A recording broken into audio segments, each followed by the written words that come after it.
The halls of the hospital smelled like antiseptic and fear. Machines beeped steadily, echoing the rhythm of a reality no one wanted to face.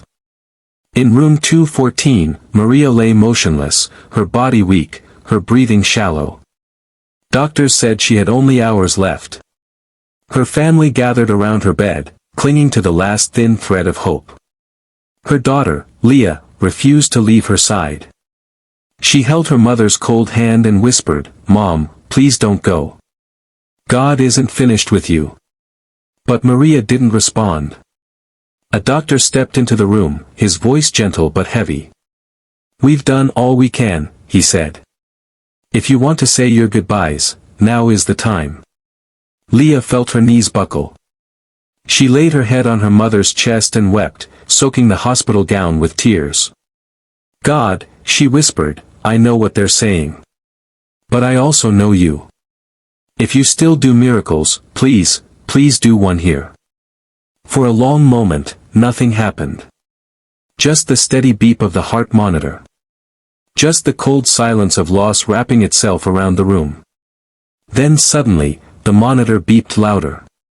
Faster. Stronger. Leah lifted her head. Maria's fingers twitched. "Mom," she whispered, barely daring to hope. Maria's lips parted. In a weak, broken voice she said, "Saw him." The room froze. "I saw Jesus," she whispered. "He touched my shoulder, and said, 'It's not your time. I'm sending you back.'" Leah screamed for the nurses. Doctors rushed in, shocked to see the woman they were moments from declaring gone now awake and responsive. They ran tests, checked the monitors, murmured in disbelief. One doctor shook his head and said quietly, "There's no medical explanation for this." But Leah knew. She had been praying for a miracle, and God had delivered one. Over the next weeks, Maria recovered faster than anyone expected.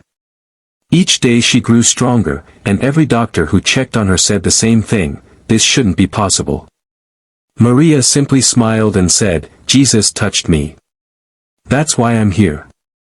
When she returned home, she wasn't just healed, she was renewed.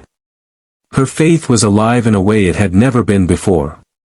Months later, she stood before her church and said, "When the doctors said it was over, God said it was not my time." Everyone who heard her knew one thing. What happened in that hospital room was nothing less than a miracle.